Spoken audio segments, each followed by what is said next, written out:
Baik, Assalamualaikum warahmatullahi wabarakatuh.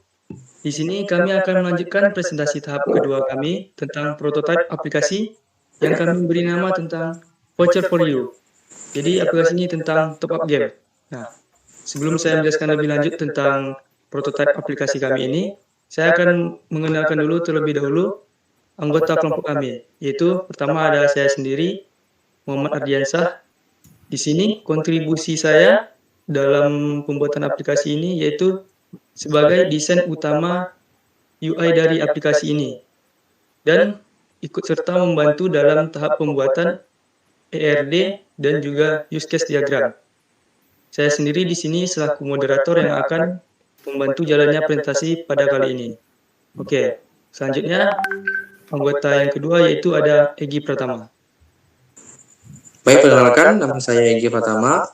Saya di sini berkontribusi sebagai tim leader atau ketua kelompok, di mana saya mengkoordinir teman-teman saya. Lalu saya sebagai pemikir utama dalam pembuatan DFD pada prototipe kami. Oke, selanjutnya ada Alif Alfat. Baik, perkenalkan nama saya Alif Alfat. Dalam proyek ini saya berperan sebagai pembuat atau pendesain activity diagram dan use case diagram. Nah, anggota ketiga yaitu ada Nur Fitriana. Oke, baiklah. Perkenalkan nama saya Nur Fitriana. Di sini saya berkontribusi dalam pembuatan atau pendesain PPT. Dan yang terakhir anggota ada yaitu Mufti Sunjaya.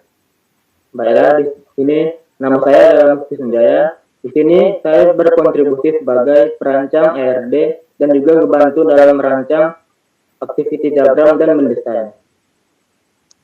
Oke, itu tadi merupakan 5 orang dari anggota kelompok kami, yaitu kelompok 4 dari RPL, mata kuliah rekayasa perangkat lunak. Baik, selanjutnya kita akan masuk tentang prototipe ini. Nah, sebelum menjelaskan lebih lanjut tentang prototipenya, sedikit penjelasan tentang aplikasi kami. Jadi, aplikasi kami ini merupakan aplikasi mobile untuk membeli kebutuhan dalam game yang memiliki konsep pendahulunya seperti katakanlah ada Photoshop, Itemku, Unipin, dan lainnya yang sejenis. Tapi kami memiliki perbedaan pada sistem antarmukanya, di mana kami menggunakan sistem history, riwayat transaksi, seperti aplikasi, dompet digital, atau m-banking seperti Dana, Brimo, Link Aja, serta ada minigame dan lainnya yang sejenis atau mata uang sendiri. Nah, ini juga ada alasan kami memilih prototipe ini, yaitu banyaknya peminat game online, terus tidak semua pemain memiliki kartu kredit, terus juga karena game online itu kreatif dan menarik. Nah, di sini sedikit membahas tentang presentasi tahap pertama dahulu, yaitu tentang input atau output dari teman-teman sebelumnya. Ada inputan atau saran dari teman kami, Aji Trianda, menyarankan tentang pembatasan usia untuk orang yang ingin melakukan transaksi atau top up dalam aplikasi kami. Nah, kami sendiri menanggapinya itu tidak perlu kami rasa karena di dalam menu pilihan pembayaran kami itu ada secara bisa dibayar secara langsung atau anak-anak yang di bawah umur itu tidak perlu membayar atau menggunakan akun bank karena itu sudah tingkatan orang dewasa atau tidak boleh, jadi bisa membayar melalui katakanlah bisa bayar di Alfamart atau Indomaret. Nah, seperti itu untuk kalau soal masukan dari inputan dari presentasi tahap pertama. Nah, oke, lanjut. Ini saat-saat yang kita tunggu yaitu penjelasan tentang berbagai diagram dalam rekayasa perangkat lunak. Tapi sebelum ke situ, sedikit flashback tentang bagaimana bentuk desain aplikasi kami. Nah, ini ada bisa dilihat sendiri menu tampilannya, menu tampilan untuk login, create akunnya atau forgot passwordnya ada di sini bisa dilihat. Terus ini juga ada menu home, terus menu mini game, terus ini ada menu bar di menu bar titik 3 di atasnya navigasi, profil setting dan customer service.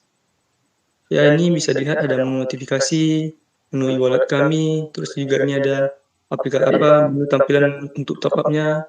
Nah, di sini pilihan pembayaran banknya, terus ada customer service-nya.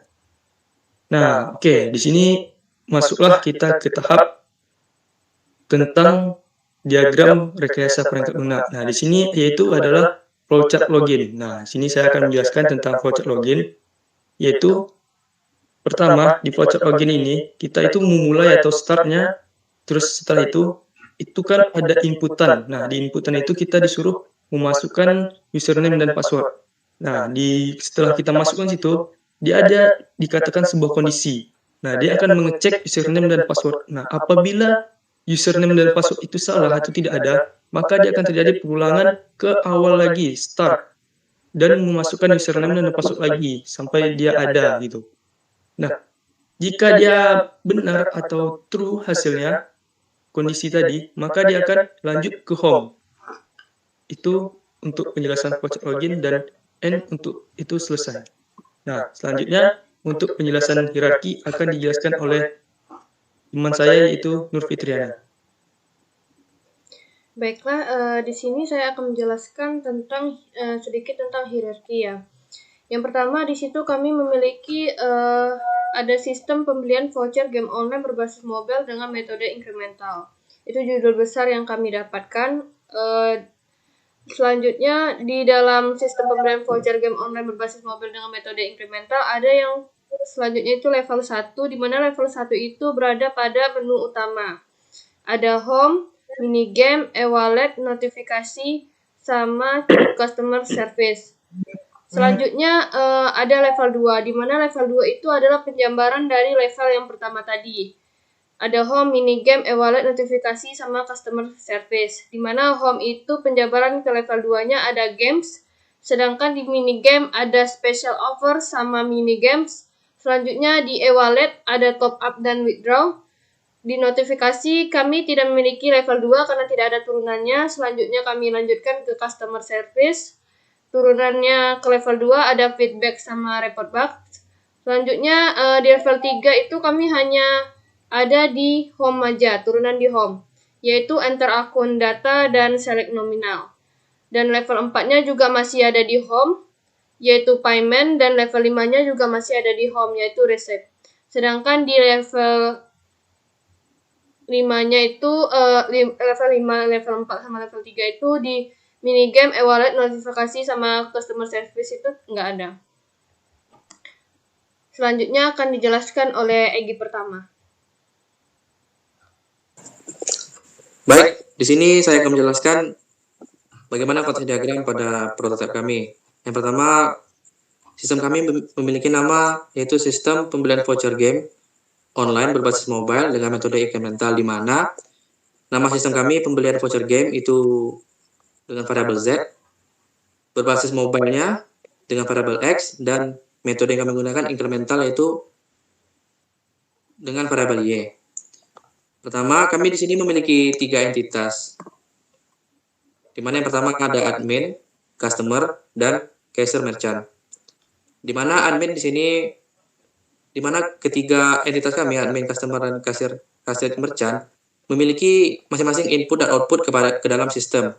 Di mana yang pertama yaitu admin memiliki input. Yang pertama, admin dapat memperbaiki error yang terdapat pada sistem, lalu memverifikasi akun customer yang ketika customer membuat akun baru, lalu mengirim kode verifikasi ketika customer membuat akun baru, yaitu ketika akun baru biasanya akan terdapat sebuah kode referral yang akan dikirimkan kepada customer untuk membuat akun baru. Lalu ada mengirimkan kode bayar yang dimana akan diterima oleh customer dan cashier merchant nanti kelak. Dan yang terakhir ada fix bugs, di mana ketika ada kerusakan di dalam sistem, admin akan mendapatkan notifikasi dan admin akan memperbaikinya. Lalu ada output yang didapatkan admin dari sistem, yaitu ada data yang diterima atau data masuk, pembayaran masuk ketika customer berhasil melakukan pembayaran, dan lalu pembayaran berhasil.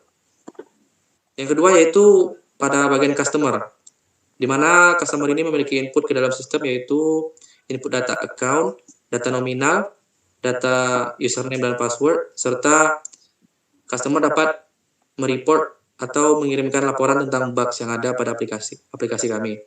Serta outputnya mendapatkan resi dari sistem ketika telah berhasil melakukan pembayaran, mendapatkan notif transaksi berlangsung, pesan dari admin, serta notif saldo ketika saldo tidak mencukupi.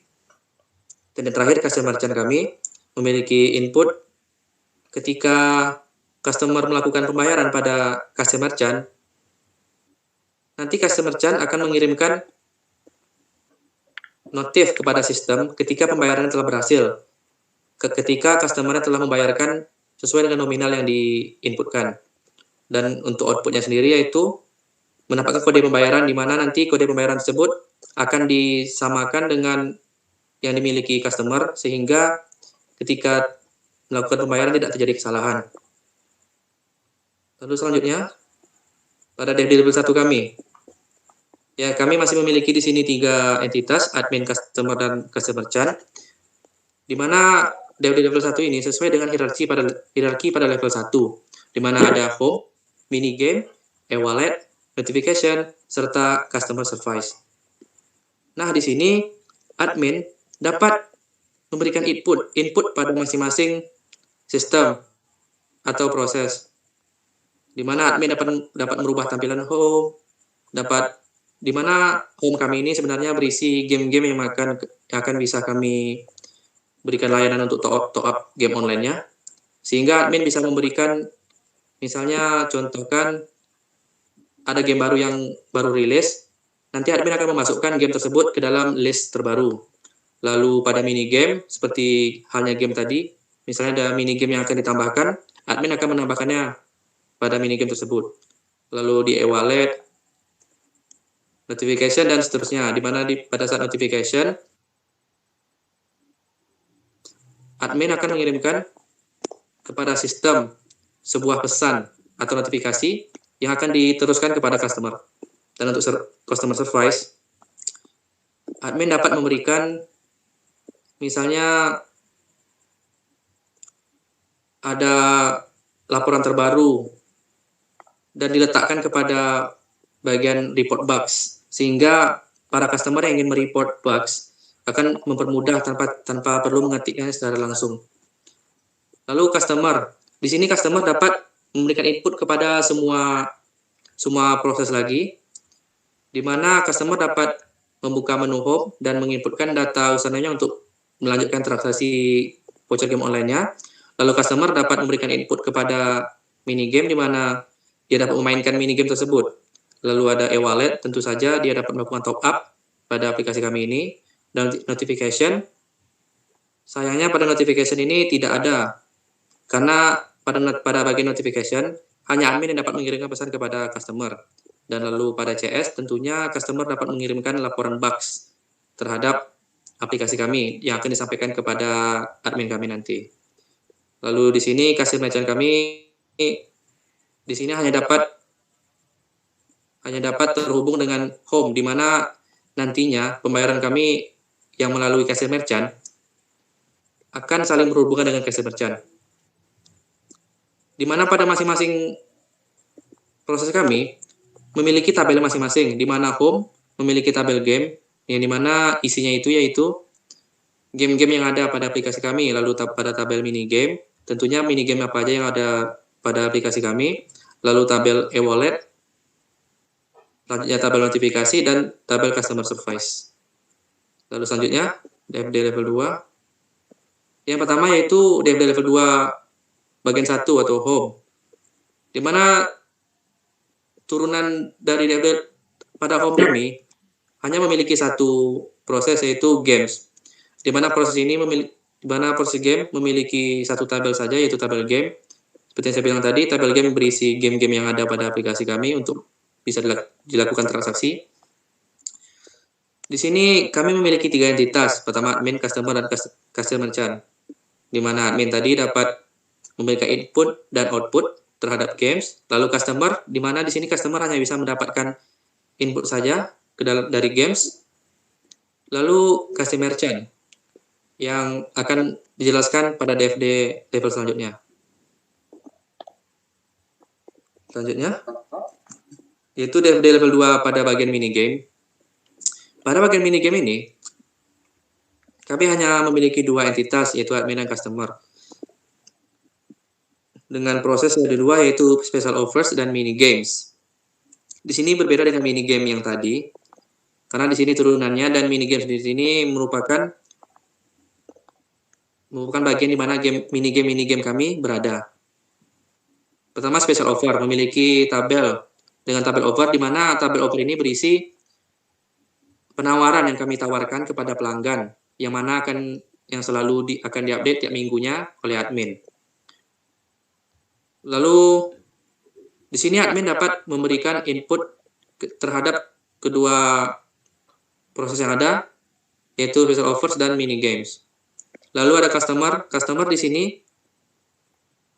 berperan sebagai user, di mana user dapat memainkan mini game serta mendapatkan output seperti pada aplikasi kami ini menggunakan sistem koin, di mana ketika seorang customer berhasil memainkan suatu games dan mencapai suatu prestasi tertentu, nantinya dia akan mendapatkan reward dari kami atau hadiah dari kami berupa koin-koin yang akan dapat digunakan sebagai diskon atau pengurangan biaya ketika melakukan transaksi pada aplikasi kami, di mana setiap customer hanya dapat mendapatkan 2.000 koin per hari dan menggunakan sekian poin ketika bertransaksi tergantung nominal yang dipilih. Lalu selanjutnya, DFD level 2 pada bagian e-wallet, di mana di e-wallet sini admin tidak dapat bertindak sebagai input. Sedangkan customer di sini dapat bertindak sebagai input karena customer tentu dapat memilih top up berapa yang diinginkan. Karena di situ terdapat tabel nominal top up. Seperti misalnya ingin top up 50.000 atau 100.000, tentunya yang mengisi itu adalah customer, bukan admin. Lalu customer dapat memberikan input kepada withdraw. Jelas seorang customer dapat melakukan withdraw ketika dia memiliki saldo yang cukup untuk melakukan withdraw tersebut. Lalu selanjutnya, DFD level 2 bagian customer service. Di sini kami memiliki dua proses, yaitu feedback dan report bugs. Di mana di sini admin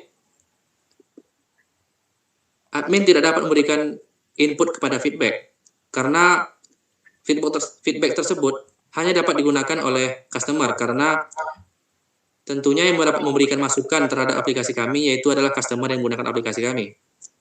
Sedangkan admin hanya dapat menggunakan report bugs. Dia bisa mengirimkan input kepada report bugs. Misalnya seperti saya bilang tadi di awal, ketika ada bugs terbaru dari aplikasi kami tidak perlu user kami tidak perlu menginputkan kembali atau menuliskan ulang report bugs apa yang mereka temukan. Jadi ketika kami mendapatkan bugs baru, kami tinggal meletakkan tulisan baru pada bagian report bugs kami, sehingga termasuk nanti ke dalam table bugs. Nah, di sini customer dapat melakukan input terhadap keduanya. Pertama, dia dapat memberikan feedback kepada kami, serta memberikan kami laporan tentang bugs yang ada pada aplikasi kami.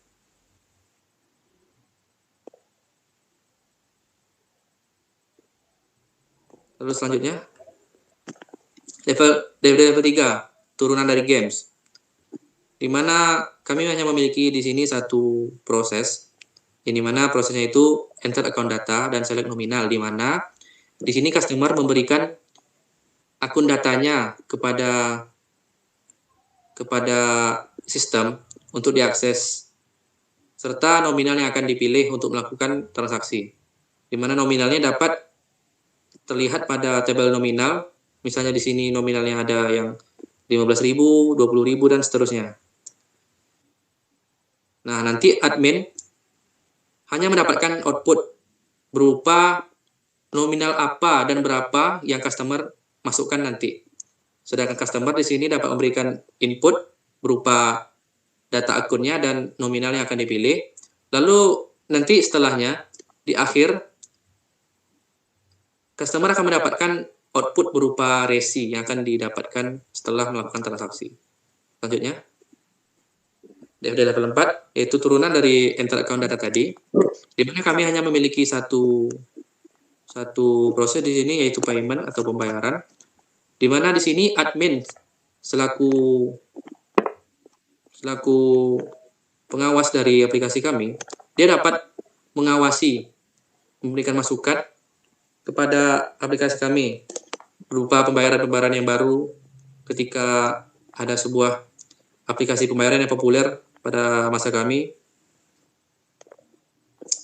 Lalu di sini ada customer, entitas customer, di mana customer tadi dapat melaksanakan transaksi dan dapat memilih pembayaran apa yang dia mau, tergantung saldonya berada di mana. Misalnya dia ingin menggunakan Dana atau OVO, GoPay dan sebagainya yang bersifat online, serta dapat menggunakan merchant kami atau kerjasama kami seperti Alfamart dan Indomaret.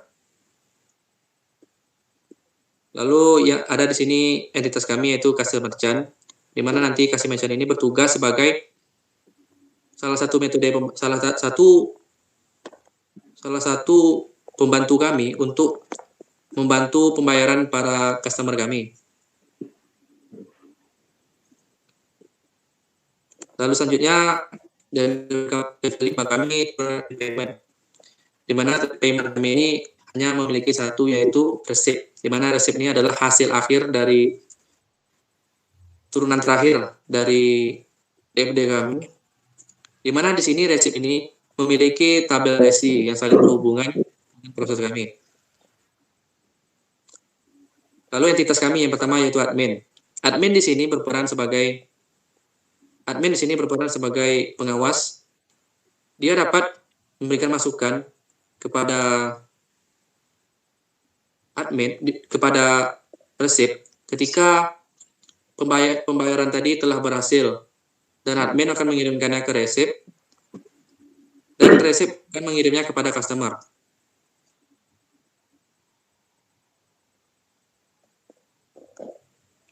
Baik, selanjutnya akan dijelaskan oleh Saudara Mufti Sunjaya mengenai ERD. Baiklah, selanjutnya yaitu Entity Relationship Diagram atau ERD. Dalam ERD ini terdapat 6 entitas, yaitu customer, game, data game user, pembayaran, kasir, dan admin.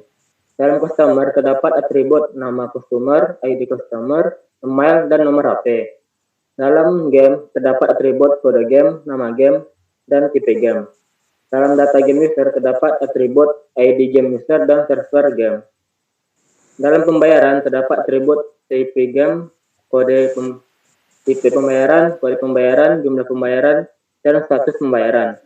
Dalam entitas kasir terdapat ID pembayaran dan kode convenience store. Dalam entitas admin terdapat ID admin dan nama admin. Cara pembacaannya ialah pertama-tama customer memilih game, yaitu satu customer bisa memilih banyak game. Dan dalam game itu memiliki data game user. Satu game pasti memiliki banyak data game user. Setelah itu customer mengisi data game user. Satu customer biasanya mengisi banyak game user, data game user. Setelah itu customer melakukan pembayaran. Satu customer biasanya melakukan banyak pembayaran, dan admin melihat data game user dan pembayaran, yaitu sebagai pelaksanaan transaksinya, yaitu dengan melihat ID game user dan kode pembayaran. Pembayaran bisa dilakukan melalui kasir.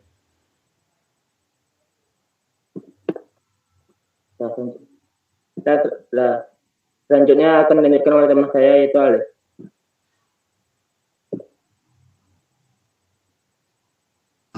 Baik, di sini saya akan menjelaskan tentang UML use case diagram. Di sini pertama customer login, setelah itu register, dan setelah register dia akan terverifikasi. Jika sudah login, customer bisa melakukan top up game dan saldo e-wallet. Customer melakukan pesanan, setelah itu admin akan mengirimkan kode pembayaran kepada customer. Customer mendapatkan setelah customer mendapatkan kode pembayaran, customer akan memberikannya kepada kasir. Jika kode terverifikasi benar, maka pembayaran telah berhasil. Selanjutnya. lanjut nih. Di sini saya akan menjelaskan UML, Activity Diagram. Pertama dimulai dari customer. Customer membuka aplikasi, setelah itu aplikasi akan menampilkan halaman login. Setelah itu customer bisa memasukkan username dan password.